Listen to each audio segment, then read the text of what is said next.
नमस्कार, स्वागत है आपका हमारी इस पेशकश में और मैं हूं आपके साथ ऋषिका। चीन ताइवान के बीच तनाव चरम पर है। चीन ने ताइवान के नजदीक मिलिट्री डील करके ताइवान को आंखें दिखाई हैं। अब ताइवान ने भी तोपें तान दी हैं। ताइवान भी युद्ध अभ्यास करके चीन को ताकत दिखा रहा है। ताइवान ने मिलिट्री ड्रिल वहां शुरू किया है जो जगह चीन से 16 किलोमीटर दूरी पर है। इस कदम को ताइवान का ड्रैगन को जवाब माना जा रहा है। लगता है चीन रुकेगा नहीं तो ताइवान झुकेगा नहीं। ये युद्ध अभ्यास नहीं है, जंग का ट्रेलर लगता है। वहीं चीन जापान पर भी लाल है। ऐसे में जापान भी अपनी तैयारी कर रहा है।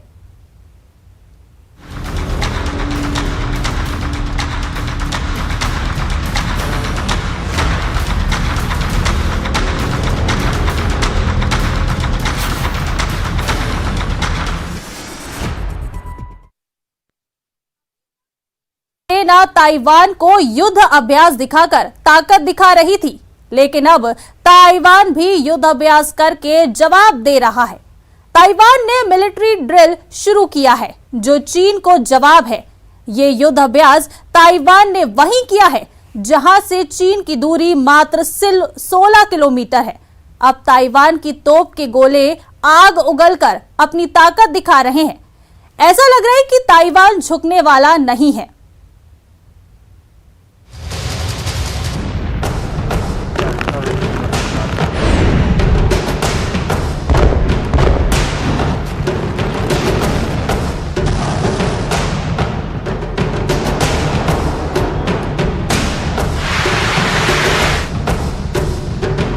अब तक ताइवान के पास चीन गोले बरसा रहा था।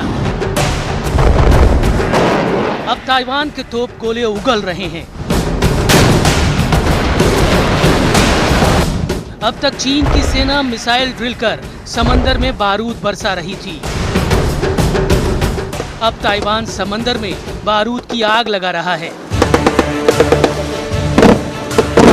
फाइटर जेट उड़ाकर ताइवान को डराने में लगा था। लेकिन चीन को जवाब देने के लिए अब ताइवान ने भी मोर्चा संभाल लिया है।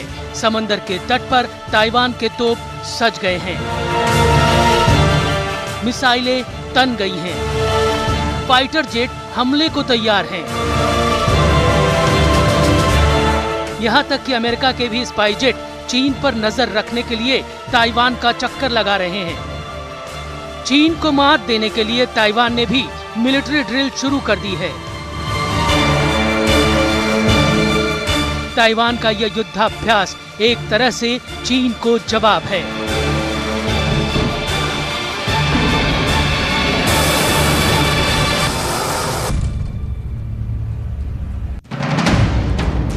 चीन की सेना को चुनौती देने के लिए ताइवान की सेना इस युद्धाभ्यास को दक्षिणी ताइवान के पिंगटुंग काउंटी में कर रही है।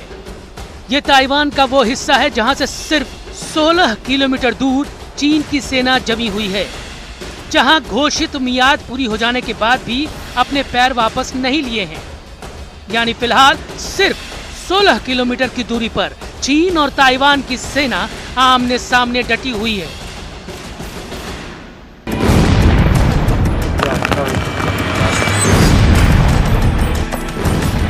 सिर्फ डटी ही नहीं है, ताइवान की सेना ने अब युद्धाभ्यास के बहाने अपनी आर्टिलरी का मुंह खोल दिया है। इस लाइव फायर आर्टिलरी ड्रिल को ताइवान की सेना की 8वीं कोर कर रही है। 敌人的进犯的进程，我们都会有一些不同的想定，有不同的状况。当然，敌人对我们的进犯的模式也不是只有一个模式，所以我们会有不同的想定来做不同的因应。ताइवान द्वीप चारों तरफ से समंदर से घिरा है। ताइवान को घेरकर चीन की सेना ने पहले सिर्फ 4 दिन की मिलिट्री ड्रिल का ऐलान किया था। चीन के ड्रिल की मियाद रविवार को खत्म हो गई, लेकिन उसके बाद भी पीएलए पूर्वी थिएटर कमांड ने सोमवार को भी ताइवान द्वीप के पास अभ्यास जारी रखा। चीन की सेना के ईस्टर्न थिएटर कमांड पर ही ताइवान पर हमला करने का जिम्मा है। ईस्टर्न थिएटर कमांड के इस एक्सटेंशन को देखते हुए ताइवान भी अपने तोपों का मुंह चीन की तरफ मोड़कर माकूल जवाब देने की चुनौती दे रहा है। 中国大陆对我们的封锁，我们还是要有一点点反制嘛，然后做个演习，也让他们知道说我们台湾是有准备的嘛，然后希望大家互相的都能够克制。打仗的话，倒霉的是老百姓。 ताइवान सेना के मुताबिक ये युद्धाभ्यास अभी सिर्फ 2 दिन 9 अगस्त और 11 अगस्त को चलेगा। इस युद्धाभ्यास में ताइवान सेना ने अपने सैकड़ों सैनिकों के साथ साथ करीब 40 होवित्जर तोपों को तैनात किया है। ताइवान को अमेरिका से मिले इन होवित्जर तोपों के गोलों पर चीन की सेना का नाम लिखा है। 家园本来就是我们国军的责任，所以我们不论是形势如何，我们平常就是不断的在训练，不断的累积我们自己的实力，这才是保护我们国家最好。 ताइवान सेना का हौसला यूं ही इतना बुलंद नहीं है, इसके पीछे होवित्जर की हुंकार है, उसके गोलों की गर्जना है, जो खासकर चीन की सेना के लिए काल है। ताइवान के पास M10 9A6 होवित्जर है। M10 9A6 होवित्जर एक सेल्फ प्रोपेल्ड गन है। इसमें गोले भरने के लिए किसी आदमी की जरूरत नहीं होती। इसका वजन 27.5 टन होता है। इसमें 155 मिलीमीटर की मेन गन लगी हुई है। इसके अलावा 50 कैलिबर की M2 मशीन गन से भी ये होवित्जर लैस है। अमेरिका ने इन तोपों का इस्तेमाल इराक युद्ध में किया था। इसके अलावा सीरिया के सिविल वॉर में भी अमेरिका ने होवित्जर से गोले बरसाए थे और अब इसे ताइवान की सेना चीन को करारा जवाब देने के लिए मोर्चे पर तैनात कर रही है।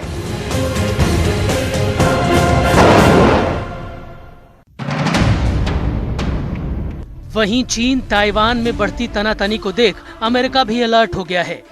अमेरिका के 7 टोही विमान ताइवान के इर्द गिर्द उड़ते हुए ट्रैक हुए हैं। ये ताइवान के पश्चिम, उत्तर और दक्षिण में उड़ते हुए मिले।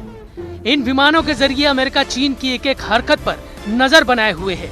ऐसे में अगर चीन की PLA ताइवान पर अटैक करती है तो ताइवान की सेना को जवाबी हमले में आसानी होगी। Military playbook to prepare for the invasion of Taiwan. It is conducting large-scale military exercises and missile launches, as well as cyber attacks, disinformation campaign, and economic coercion in an attempt to weaken public morale in Taiwan. Taiwan के विदेश मंत्री का कहना है कि चीन ने Taiwan पर आक्रमण की तैयारी के लिए युद्ध अभ्यास का इस्तेमाल किया है। वहीं इससे पहले ताइवान के रक्षा मंत्रालय ने बड़ा आरोप लगाते हुए कहा था कि चीन हमारे द्वीप जैसे मॉडल बनाकर हमले की तैयारी कर रहा है। ताइवान का आकार देखिए, चीन के मुकाबले एक बहुत छोटा देश है, सिर्फ एक द्वीप है, लेकिन फिर भी इसने अपने हथियारों से चीन की नाक में दम किया है। कैसे, बताते हैं आपको। अभी 2 महीने पहले ही ताइवान ने एक स्वदेशी सुपरसोनिक मिसाइल यून फेंग का परीक्षण कर अपने इरादे जाहिर कर दिए थे कि वो शी जिनपिंग के खौफ से घबराने वाला नहीं है। इस मिसाइल की रेंज 2000 किलोमीटर बताई जा रही है। ताइवान का क्षेत्रफल बहुत छोटा है, लेकिन उसके पास मिसाइलों का जखीरा बहुत बड़ा है। फिर भी ताइवान ने रणनीतिक कारणों से आज तक अपने पास मौजूद कुल मिसाइलों की संख्या को सार्वजनिक नहीं किया है। लेकिन ताइपे से प्रकाशित होने वाले चाइना टाइम्स अखबार की माने तो ताइवान के पास कुल मिसाइलों की संख्या 6000 से भी ज्यादा है। ताइवान के पास अमेरिकी मिसाइलों का भी एक बड़ा जखीरा है। इसमें हवा से हवा, हवा से सतह और सतह से हवा में मार करने वाली मिसाइलें शामिल हैं। इन्हीं अमेरिकी मिसाइलों से चीनी सेना खौफ खाती है।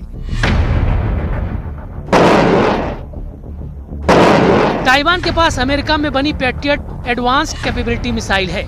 इसकी स्पीड 5062 किलोमीटर प्रति घंटा है। इसे दुनिया का सबसे बेहतरीन एयर डिफेंस सिस्टम में से एक माना जाता है। सबसे बड़ी बात यह है कि इसका रडार दुश्मन के किसी भी प्रकार के हवाई हमले को रोकने में पूरी तरह से सक्षम है। ये मिसाइलें ताइवान सेना का सुरक्षा कवच है। इस तरह ताइवान के पास हार्पून एंटी शिप मिसाइल है, जिसे मैकडोनाल्ड डगलस ने बनाया है। ये जमीन से किसी भी शिप को निशाना बनाने में सक्षम है।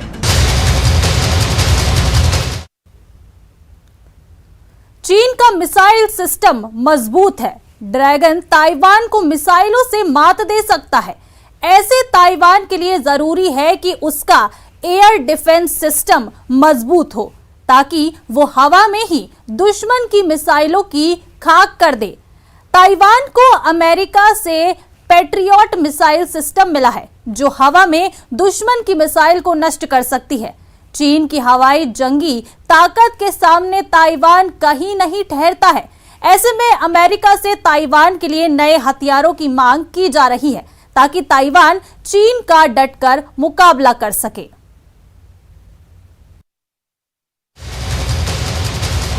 ताइवान के पास स्ट्रिंगर मिसाइल भी है जिसका जलवा यूक्रेन में दिख चुका है। कीव से रूस की फौज को धकेलने में स्ट्रिंगर मिसाइलों का बड़ा योगदान था। इसके अलावा ताइवान के पास Wan Chien air 2 ground cruise missile है जिसे ताइवान ने खुद विकसित किया है। ये मिसाइल 200 किलोमीटर तक के लक्ष्यों को आसानी से टारगेट कर सकती है। इसके अलावा ताइवान को चीन की वायुसेना को रोकने के लिए एयर डिफेंस सिस्टम को अलर्ट रखना होगा। ताइवान को चीन की मिसाइल अटैक को काउंटर करने के लिए पैट्रियट जैसे सिस्टम को 24 घंटे एक्टिव रखना होगा। यह आसान नहीं होगा, लेकिन ताइवान के लिए इसके अलावा कोई रास्ता भी नहीं है। अगर चीन ने युद्ध उन्माद में ताइवान पर परमाणु मिसाइल छोड़ दी तो क्या होगा? क्या ताइवान के पास बचने का कोई रास्ता है? तो जवाब है हाँ। अमेरिका ने ताइवान को एक ऐसा रक्षा कवच दिया है जिसे चीन की मिसाइलों को भेद पाना बेहद मुश्किल है। अमेरिका से मिली सटीक मिसाइल डिफेंस सिस्टम पैट्रियट दुश्मन के मिसाइलों के गिरने से पहले ही उन्हें मार गिराने की क्षमता रखता है। अगर चीन से कोई मिसाइल ताइवान पर हमले के लिए छोड़ी जाती है तो इंफ्रारेड सैटेलाइट्स उसे पकड़ लेंगे और इसकी सूचना फौरन ताइवान में जमीन पर मौजूद डाटा सेंटर पर भेजेंगे।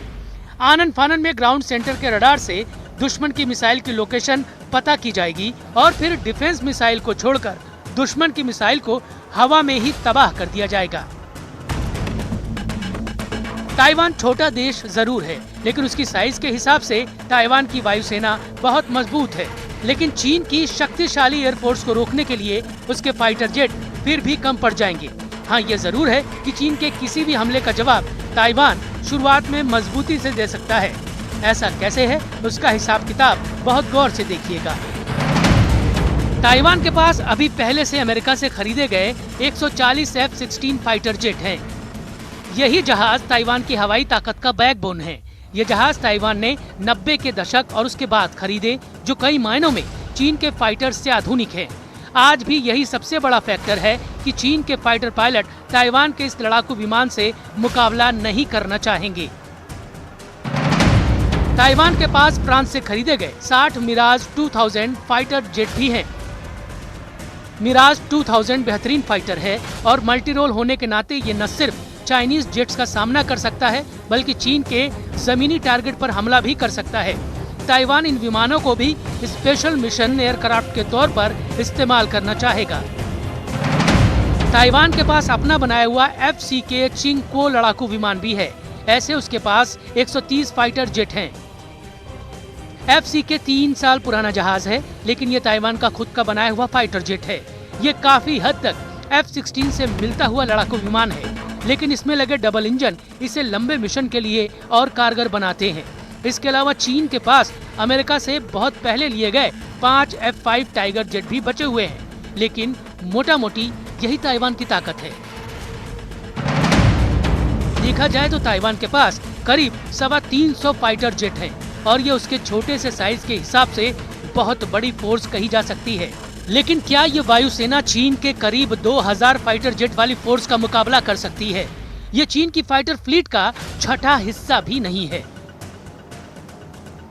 इसलिए सच ये है कि ताइवान चीन का अकेला कभी मुकाबला नहीं कर सकता, लेकिन आमने सामने का मुकाबला हो गया तो ताइवान चीन को ऐसा नुकसान जरूर पहुंचा सकता है जो चीन जैसी बड़ी ताकत को शर्मिंदा कर दे, और ऐसा पार्कुपाइन स्ट्रेटेजी से मुमकिन है।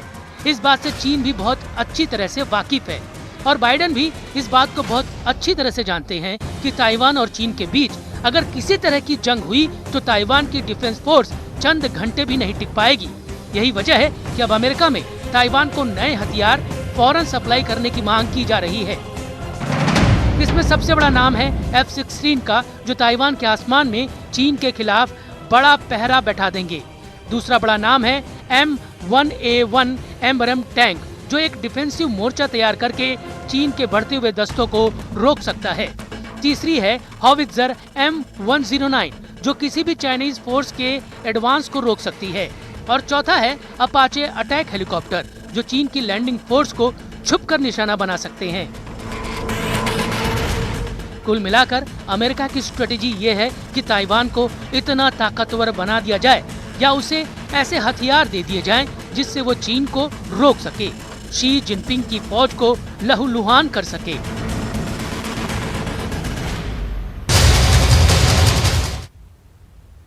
चीन और ताइवान के बीच आग भड़की तो इसकी लपटें जापान तक जा सकती हैं। लिहाजा जापान ने खुद को महफूज करने के लिए तैयारी शुरू कर दी है। चीन जापान की अदावत बहुत पुरानी है।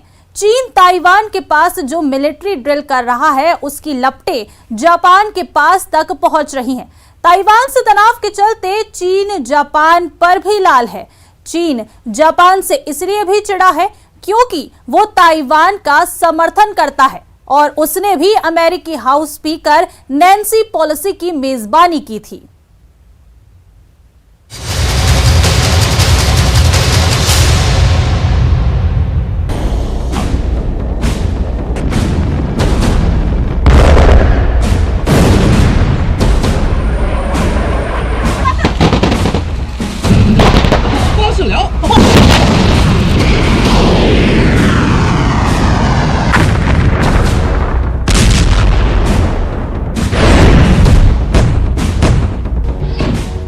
चीन ताइवान के बीच आग भड़केगी तो इसकी चिंगारी जापान को भी जलाएगी।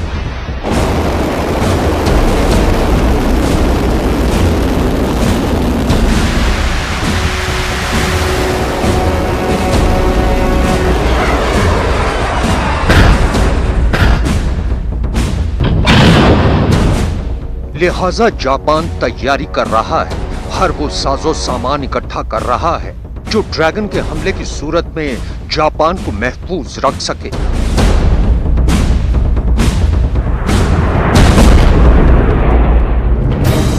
जापान के लिए ये तैयारी बेहद जरूरी है क्योंकि चीन से इसकी अदावत भी काफी पुरानी है। दुश्मनी की इस कहानी की पूरी डिटेल आपको बताएं, पहले चीन से जापान की अभी की चिंता की वजह है जान लीजिए। चीन जापान के जिन द्वीपों के नजदीक सैन्य अभ्यास कर रहा है उनमें योनागुनी ताइवान से सिर्फ 100 किलोमीटर की दूरी पर है। जापान का ओकिनावा भी ताइवान से इतनी ही दूरी पर है। यही नहीं, पूर्वी चीन सागर में सेनकाकू द्वीप समूह के पास चीन के जहाज गश्त लगा रहे हैं।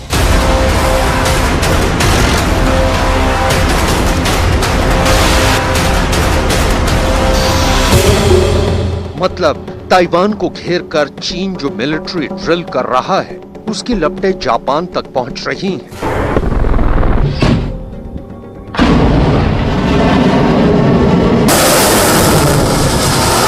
और जापान को लेकर चीन की राय पूरी दुनिया में जाहिर है कि जापान के कई द्वीपों को चीन अपने नाम करना चाहता है, जिनमें से एक सेनकाकू द्वीप है। जापान सेनकाकू को अपना अभिन्न हिस्सा मानता है, जबकि चीन और ताइवान दोनों ही इस द्वीप समूह पर अपना दावा करते हैं। चीन जापान का सबसे बड़ा व्यापारिक साझेदार है, लेकिन सेनकाकू के मुद्दे पर दोनों ही देश आमने सामने हैं। 2021 में 18 चीनी सरकारी जहाजों के जापानी नावों के पास आने के मामलों की पुष्टि हुई, जो 2020 के मुकाबले में 8 मामले ज्यादा हैं।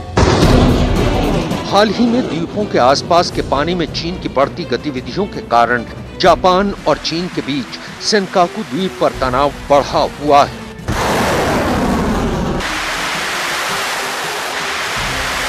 और इसी बीच नैन्सी पेलोसी का जापान दौरा।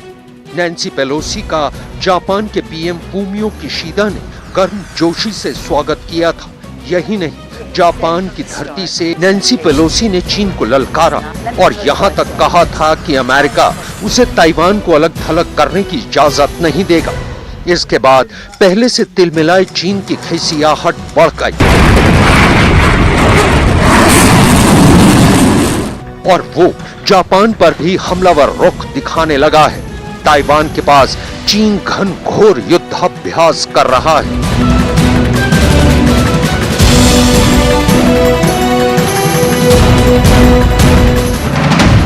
चीन ने कई बैलिस्टिक मिसाइलें दागी। इनमें से 5 मिसाइलें जापान के विशेष आर्थिक क्षेत्र में भी गिरी हैं।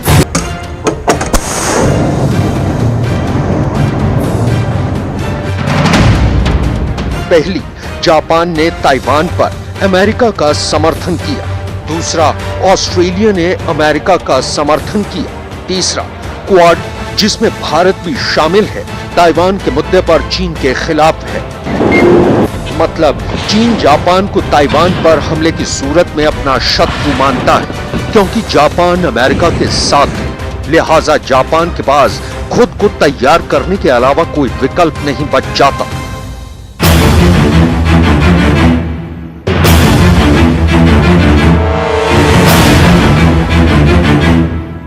लेकिन जापान के साथ एक बड़ी परेशानी है। दूसरे विश्व युद्ध में हार कर तबाह होने वाले जापान ने उसके बाद से ही शांति का रास्ता अपनाया और अमेरिका ने उसकी सुरक्षा की जिम्मेदारी उठाई है। जापान के संविधान के अनुच्छेद 9 के तहत वो कभी भी किसी देश के साथ होने वाले विवाद को निपटाने के लिए सैन्य शक्ति का इस्तेमाल नहीं कर सकता है। साथ ही न ही वो कोई सेना रख सकता है और न ही कोई हथियार तैयार कर सकता है। लेकिन चीन के रुख को देखते हुए पिछले कुछ सालों से जापान मजबूर होकर अपने रक्षा बजट में बढ़ोतरी कर रहा है। जापान को डर है कि अगर ऐसा माहौल रहा तो उसे अपने संविधान से हटकर न जाना पड़े। जापान की कैबिनेट ने अप्रैल 2022 से $47.2 बिलियन के रक्षा बजट की मंजूरी दी है। रिपोर्ट्स के मुताबिक जापान ने लगातार 10वीं बार अपने रक्षा बजट में बढ़ोतरी की है। जापान का रक्षा बजट देश के सकल घरेलू उत्पाद यानी जीडीपी के 1% को पार कर चुका है और शायद ये यही नहीं रुके। जापान अपने रक्षा बजट को जीडीपी के 2% तक ले जा सकता है। एक रिपोर्ट के मुताबिक जापान ने खुद के लिए जो विशेष डिफेंस पैकेज तैयार किया है वो 2022 के लिए 55.3 बिलियन येन का है। इसका अर्थ ये है कि जापान अपने शांति के सिद्धांतों के बावजूद चीन से लड़ने की तैयारी कर रहा है, जो चीन की हरकतों को देखते हुए बहुत स्वाभाविक लग रहा है। जापान ने इसके लिए हथियारों की जो विश लिस्ट तैयार की है उसके मुताबिक Japan F-35 stealth fighter, guided missile, drones, worship weapon system खरीदने की तैयारी कर रहा है। वैसे जापान के खिलाफ चीन का कोई भी मिलिट्री एक्शन डायरेक्ट अमेरिका के खिलाफ माना जाएगा और अमेरिका जापान को सुरक्षा देने के लिए वचनबद्ध है। लेकिन खुद जापान चीन के रवैये को देखते हुए हाथ पर हाथ धरे बैठा नहीं रह सकता। चीन को माकूल जवाब देने के लिए उसे तैयार रहना ही होगा।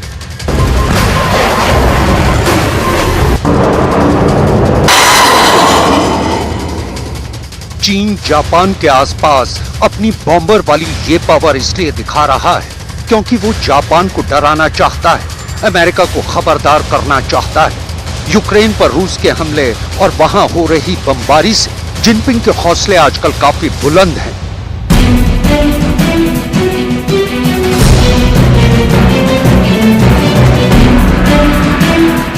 अगर चीन ने जापान और ताइवान के साथ आसपास के आसमान में H-6K उतार दिया है तो अमेरिका के पास उसे डराने के लिए क्या है। अब उसकी एक छोटी सी लिस्ट देख लीजिए। अमेरिका के पास B-52 बॉम्बर है। ये 32,000 किलो के बम लेकर उड़ता है। ये एक न्यूक्लियर बॉम्बर है।